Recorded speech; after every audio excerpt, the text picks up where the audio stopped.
It's the guys at brunch. Guys at brunch. Guys. It's the guys at brunch. Welcome to Guys at Brunch. I'm Station Bradley. And I'm Nicholas.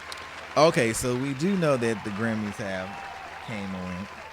So I did not like what I saw. Did you watch the Grammys? I did watch the Grammys. What didn't you like?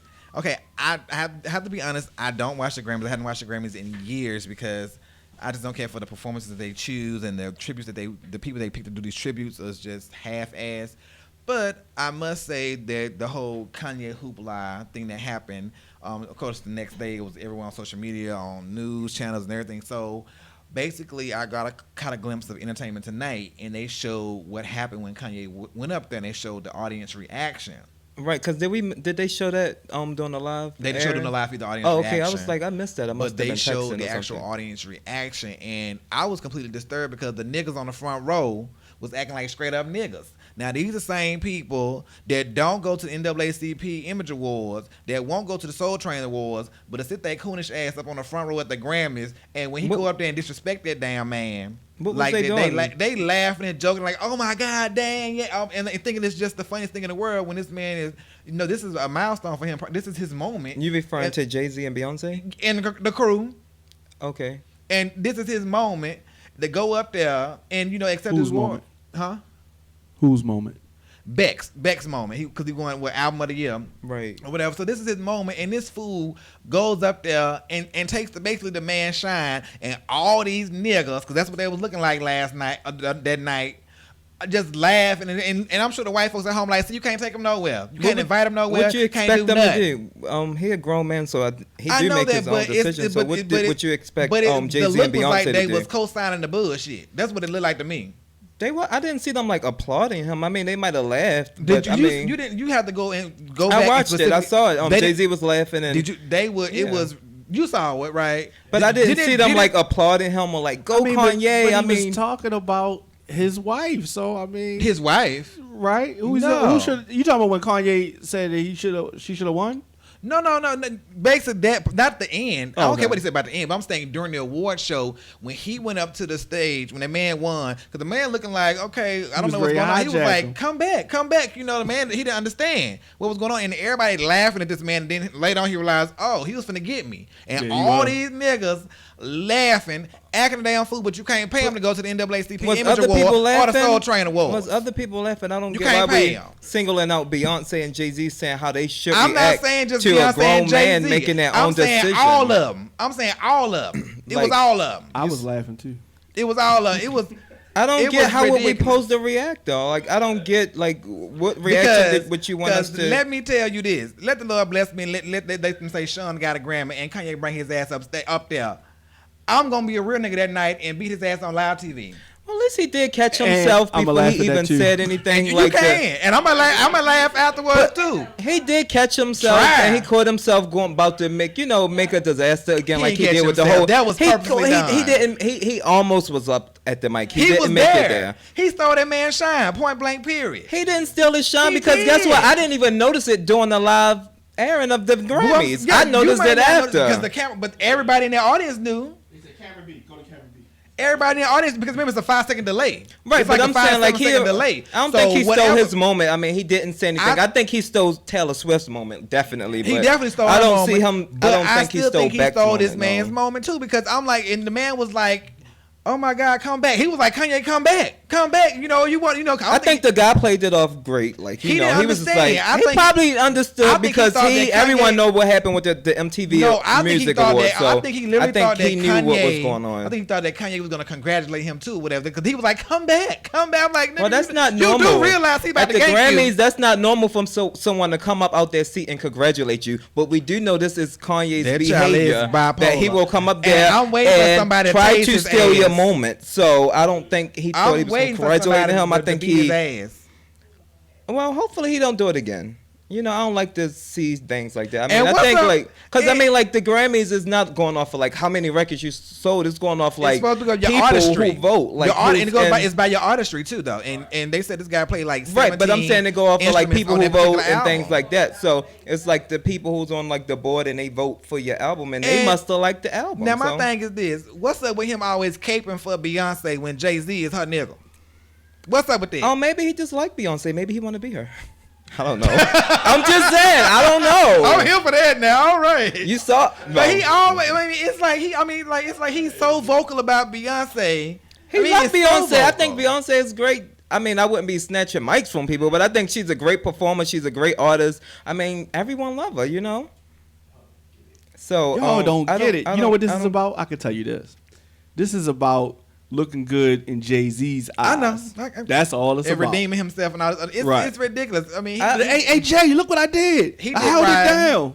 I agree. I mean, is he looking good? I think that's shaky grounds to do that because you don't know how Beck fans or Taylor Swift fans gonna react to Beyonce with you coming up there, snatching the mic off their hand or whatever, saying, "Oh, Beyonce deserved this." Like both of these people are big names, and you putting Beyonce in jeopardy. I think, like to get backlash. I definitely agree. More so than yourself because he's crazy. People like his craziness. They're gonna invite him to the award show, so much, hoping that he act crazy so they can have that moment. It's only so much you start being too crazy, but they stop inviting your ass to places. I mean, it's only so much. Yeah, because I'm trying to tell you, I was looking like, wait a minute, I'm side-eyeing him like, okay, look, child, the antics is cute when you first start out, but that's good because if they invite we gotta progress. No, if they invite him next year, they know that people will tune in waiting for that Kanye moment. So I don't think that the award ceremony is going to stop inviting him. That's a sad state that we're in, though, because Kanye is a fool now. Reality TV is ruling TV. That's the state that we're in. We love to see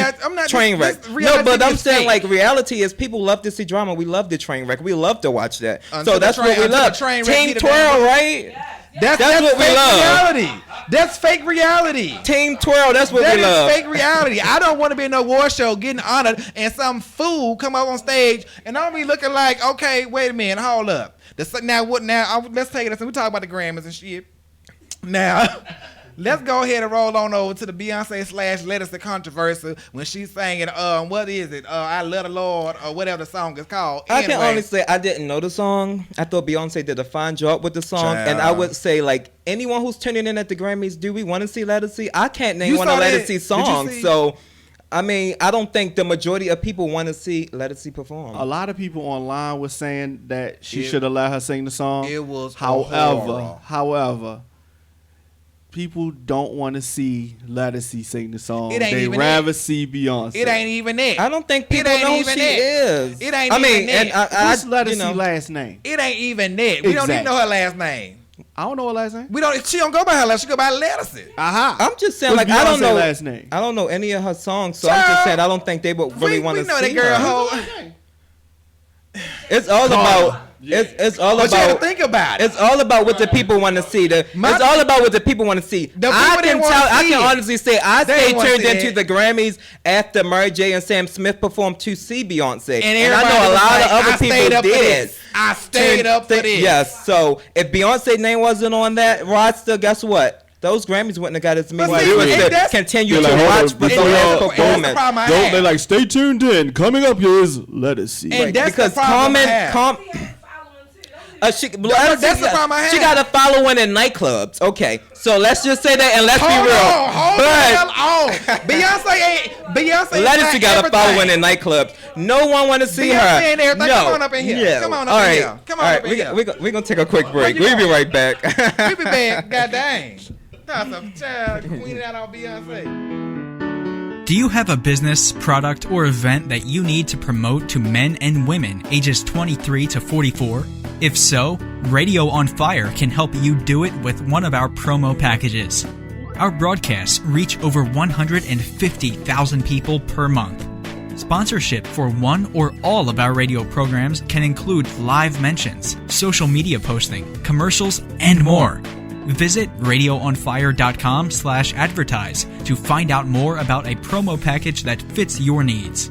Rates start as low as $50. If you want to reach men and women ages 23 to 44, log on now. radioonfire.com. See, we just got heated up in here talking about this Beyonce / Ledisi mess. Now, the point I'm trying to make is not to never take anything away from anybody else.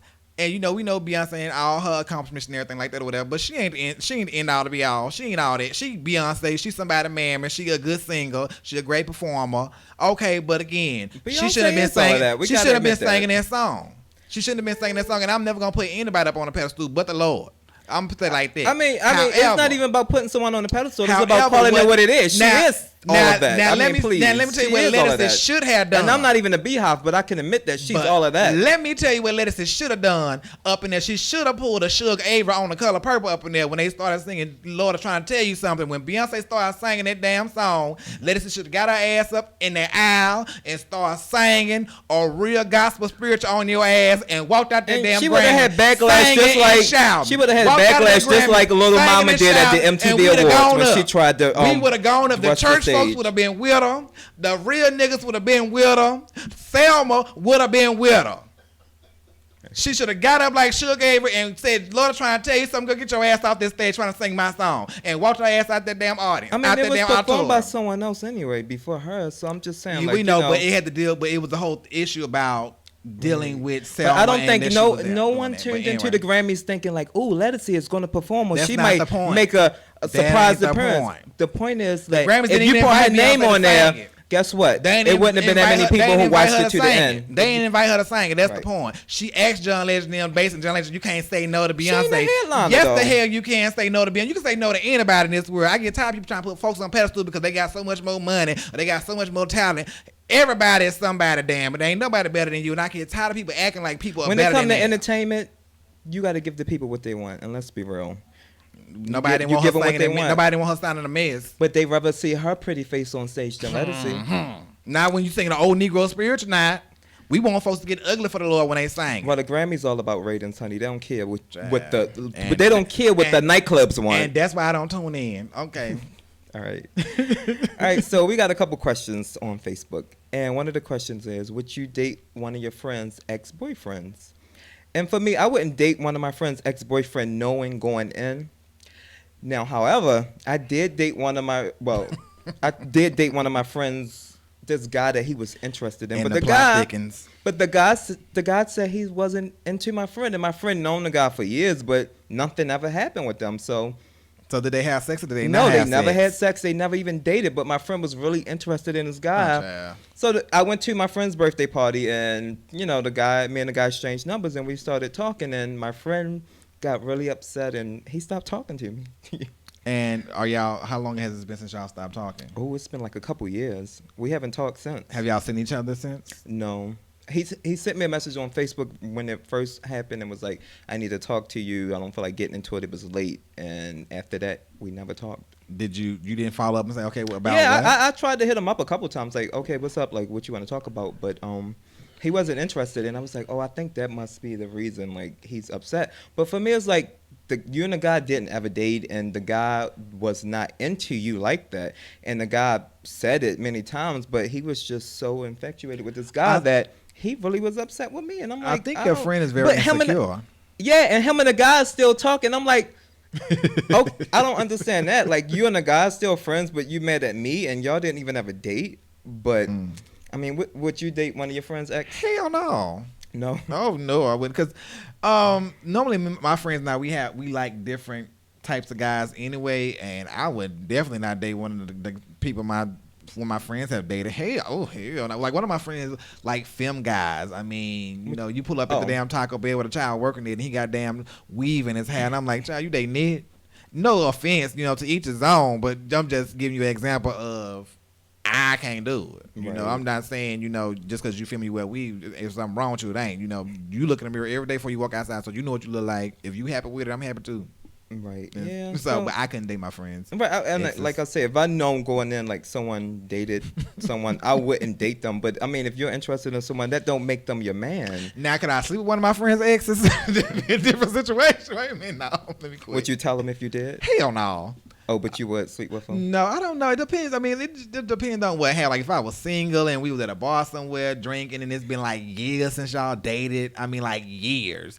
And, one thing led to another and we messed around. I mean, sure. Would you have a problem if your boyfriend is friends with his ex? No, because my partner is friends with, well, he's not. Are they not like exes? They're like not. Your partner? Well, no, because my partner and his significant exes, they're not really the best of friends. Two of them are not. Two of them don't like. He doesn't speak to one completely. One of them that he was with for like 10 years. They their family was so intertwined, so they deal with each other's family a little bit, but they don't really communicate like that. We've had dinner with him before, right. like at the family gathering and something like that, but it wasn't. It don't bother me. I'm not used. Normally I don't be friends with my ex, and I can't really because they all got like restraining orders against me. So because you abuse a child. No, I'm not usually friends with my ex. I think once it's over, I keep it moving. But I don't know if I would. It depends how long it's been. If I would have a problem if my current boyfriend would be, if I'm dating someone, if they is friends with their ex. See, I'm cool with I'm really cool with all my exes. I don't never break up with people on bad terms.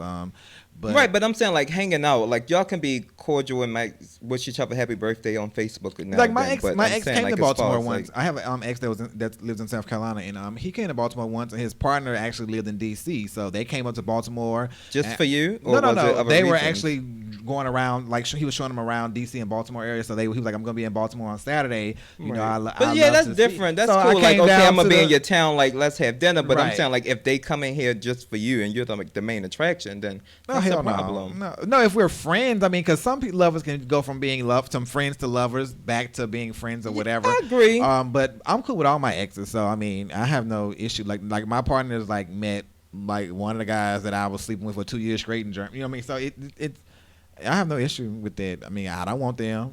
I've been moved on. Like, look, when we over with you, I'm really rolling over to some new dick. So I don't know what to tell you. Okay. Now, what if your partner cheat on you? Do you think you can forgive him? It depends. It depends on what it is, how it is, if it's cheating or if it's an affair, if it's a relationship versus you just you hit it and quit it. It just depends on it's a lot of factors. So. Right. So if you're saying if he hit it and quit it, that's more easy to forgive him. More so if he had a relationship. Yeah, it would be a lot more easier to digest than somebody basically taking my place in a sense. Mm-hmm. So yeah. But do you feel like even if he have sex with them, they kind of taking your place in bed, and maybe he's looking for something else? Maybe you're not satisfying him. I don't look at it like that. I would look at it because I was single for a long time. And when I lived in Germany for 3 years, I was completely single, and I saw other people together and other like gay couples, and they would break up because of like they would be together for like years and break up because of sex. And I'm like, and I always thought it was weird that you would allow sex to really ruin a relationship. I think if something is worth having, it's worth fighting for. Right. So sex shouldn't be basically something that breaks the bank, in my opinion. How I would look at it. Do you feel like porn is ruining like sex? Huh? Like a lot of people say porn is ruining sex. Like they Who say the hell like are they? They saying like as far as like you see how like they say the bottoms get treated in porn movies, like they giving it to you every which position. Like they saying like bottoms don't really want that, and like certain things that porn do. Like a lot of people are starting to do now.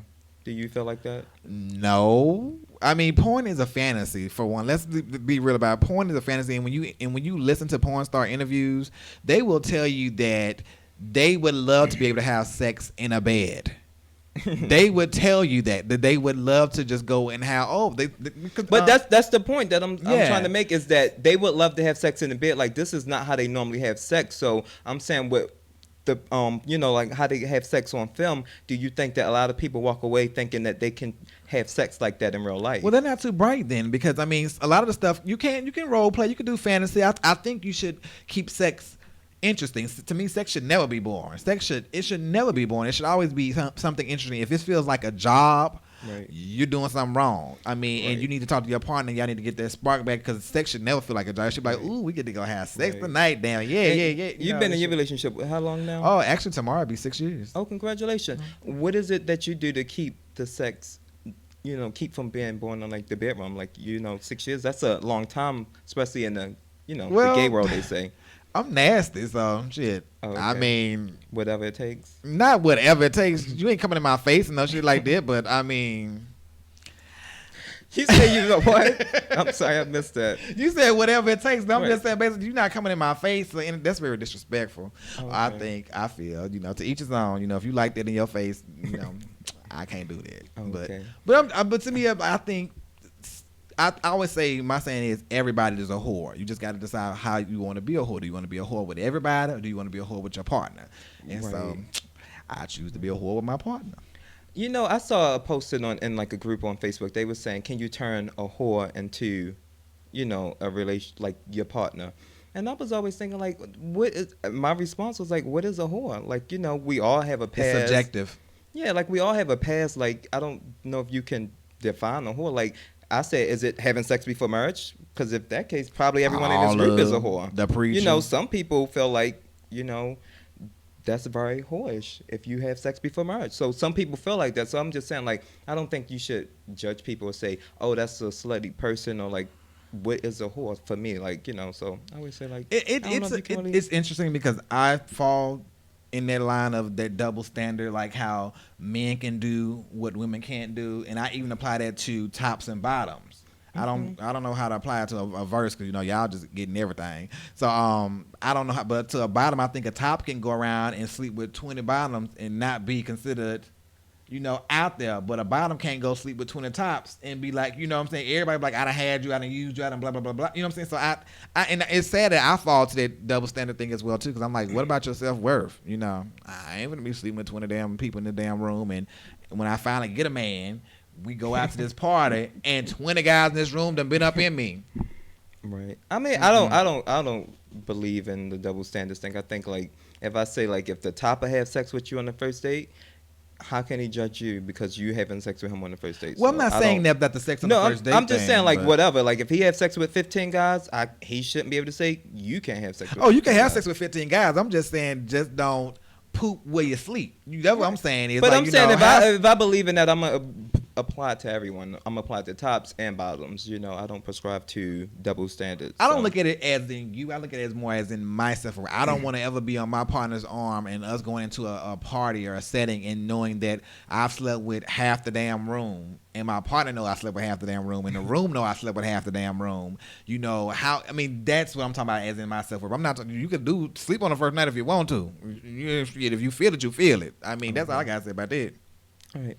Another question on Facebook is, when you're getting to know someone, how long should you be together before you ask about their criminal background? Why are you asking about criminal background to begin with? Right. What's going on with that? Right. And it was like a 3-part question and also, like, if you don't ask them and they don't tell you about it, but you go become an investigator and become the private eye and you find out that they got a criminal past but they didn't share it with you. Well, I think they should. For one, I think you should. If this is the person that you're trying to get to know and you really like them, y'all are vibing, I think you should sit down and talk to them. Like, hey, I found some information. I saw something that you have a past. Would you like to talk about it? It may be something that they're uncomfortable with. It may be something that happened years ago and they're kind of a completely different person now. Mm-hmm. So it could be a lot of things they may be planning to tell you in their own time. They might have feel that I don't know you long enough or well enough for me to divulge this information to you. Right. So a lot of factors, I wouldn't just necessarily break up with the person because they could be a changed person. Right. And I feel like that's one of the questions that if it come up, and then you handle it once it come up.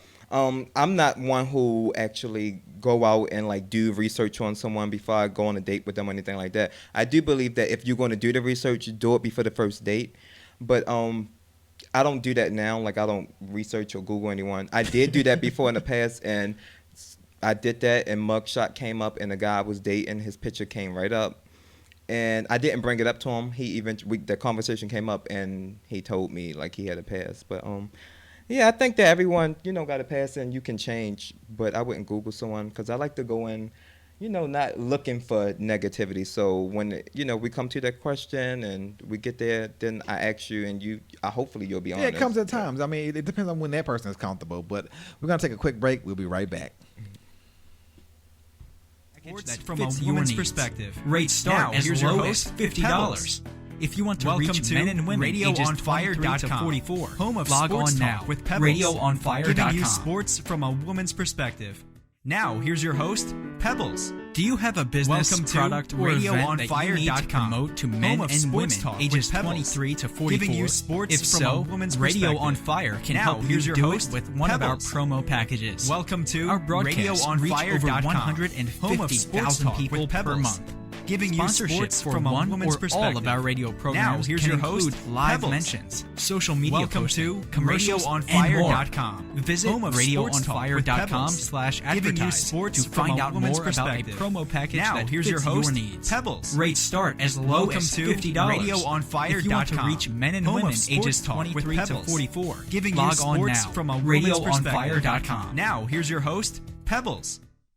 Welcome to RadioOnFire.com. Do you have a business, product, or event that you need to promote to men and women ages 23 to 44? Now, if here's so, your host, Radio Pebbles. on Fire can help you Welcome do it to with one of our promo packages. RadioOnFire.com. Our Home of broadcasts sports reach talk with over Pebbles. 150,000 people from a per woman's month. perspective. Sponsorship Now, here's for your one host, or all Pebbles. of our radio programs can Welcome include to live Radio mentions. on Fire.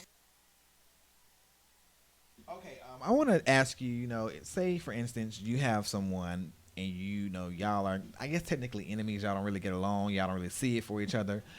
Is there a such thing as a low blow? If somebody has come for you, if somebody has been messing with you and picking with you, is there a low blow that, what I'm saying? Do you believe in that? No, I don't believe in low blows. I think if you come for me, you're trying to hurt my feelings and make me look like a piece of crap. So, if I'm engaging in that, I'm going to do the same to you. And if you started, it's definitely, I can't go, me hitting below the belt is what I'm gunning for. Because if you coming for me, I'm coming for you even harder. So I don't believe there is a low blow. I think that, if you want to hurt my feelings, I'll try to hurt yours before you hurt mine. And I know a lot of people in the gay community, they say, when you talk about people's status, they might be like, oh, you got, HIV or something like that. They say that's hitting below the belt. You shouldn't come for someone's status. And I'm thinking, like, if the person who is HIV positive is coming for you and, talking all this trash about you, you going to try to think of the quickest thing you can to hit them back. And if it's calling them out saying, oh, I know you're positive. I wouldn't say that's being nice. That's being too. Oh, I know you're. That's a weak one. HIV is not a death sentence. We all know that. But I'm saying that's what a lot of people say. Like they say, like a lot of people think health reads, as they call it, is hitting below the belt. I'm saying I don't think you can go below the belt if we enemies and if you reading me and I'm reading you back. Then let's go for it. Yeah, this is a rare occasion that we agree. I don't think anything is off limits. If I'm minding my business and you come out of pocket with me, I don't give a damn if your mama been dead, if your mama just died, and I say something about your mammy. Right. There's no such thing to me. Again, there's no such thing as a low blow, and I get tired of people saying, "Oh, that's a low blow. You shouldn't say this." Well, you shouldn't be mean. You shouldn't be trying to come for somebody and not expect the consequences. Because if you come for me, I'm gonna annihilate you. I mean, That's just how the gays are in a sense. That's just. I mean, we are going. When you walk through the door, if we know we don't like you and you don't like us, when you walk through that door, we know how to pick you apart. We just waiting for you to pop off so we can just tell you about yourself. Right. That's all we. But why do you think that is? Why is it do happen a lot in the gay community. I'm not even going to sit up here and say it happened in other communities, but I noticed it happened a lot more in the gay community. So, but why do you think that is? Why do you think gays always holding that reed, waiting to use something against someone else? I mean, it's a defense mechanism since childhood. I mean, we got to be ready for war. I mean, I grew up knowing I was gay. People grew up probably knowing I was gay and gave me a hard time about it. So, look, I knew I was a punk, but you weren't going to punk me. Right. You know what I'm saying? So I was ready. Right. I see that a lot, even amongst like groups of friends. They like I went to a Super Bowl party and I mean they was just throwing insults at each other. I'm like, is this how you guys show each other love? Because this is not how I usually show my friends love. The thickest skin out of people that are gay are the kids that grew up knowing they were gay and couldn't really hide some of their feminine tendencies and stuff, or mannerisms, stuff like that. They can handle the adult world and bullies and everything else way better than the football player that's discovering that he's gay at 22 or really just accepting. You know what I'm saying? They can handle it way better than that person because we've dealt with it all our lives and our skin's like, child, that ain't nothing. You know what I mean? Mm-hmm. So that's why we are always ready with the reads because we had to be ready as kids. Right. And so now it's second nature. It's just like, child, as soon as you walk in the door, we done picked you apart. I mean, we just waiting for you to come out of pocket so we can really go there. Some people are waiting. I'm not one of those who I'm one of them. I'm not one that's waiting and holding the reed. Because if you come for me, honestly, for me and my personal life, even though I say like if whoever chooses to go there with you, if they hit below the belt, that's on you because y'all was engaging in that exchange. But for me, I'm not one. I'm not reading back and forwards because I know that will take me to a place where I'm going to try to hit below the belt and beyond, and I don't like to go to that place. So for me, I don't hold reads or want to read you. I don't necessarily want to read anybody, but I give people leeway because I'm very nice. I'm either very nice or I just don't give a damn. And when I get to the point where I don't give a damn, I'm gonna say anything that comes to mind about you, and it may be the truth. And especially, I'm gonna say the truth about you. I'm gonna tell you the truth that everybody's been saying about you. And when you start crying, or you feel like your feelings are hurt, and when you come to your senses and want to come apologize to me and want me to apologize to you, I will never apologize to anybody for something I've said to you or about you, because you should have never started it with me. That's how I feel about it. So I'll tell you, I will accept your apology, but I don't apologize for what I said because you shouldn't have made me say it. Right. And that's how I feel about it. Yeah, I think, to each his own, I don't believe it's no head below the belt, but right. That's all the time we have for you for this episode of Guys at Brunch. Make sure you subscribe, like us, comment, rate, check out radioonfire.com, check out Guys at Brunch on Facebook, YouTube, Twitter, Instagram. Where can they find you, Nick? I'm Handsome Nick on Instagram. That's HANDSUMNICK. You can find me. It's Say Sean Bradley. I'm on Twitter, Instagram, Facebook. Say Sean Bradley. Right. And bye. Next week episode, I can tell them what we got coming up next week.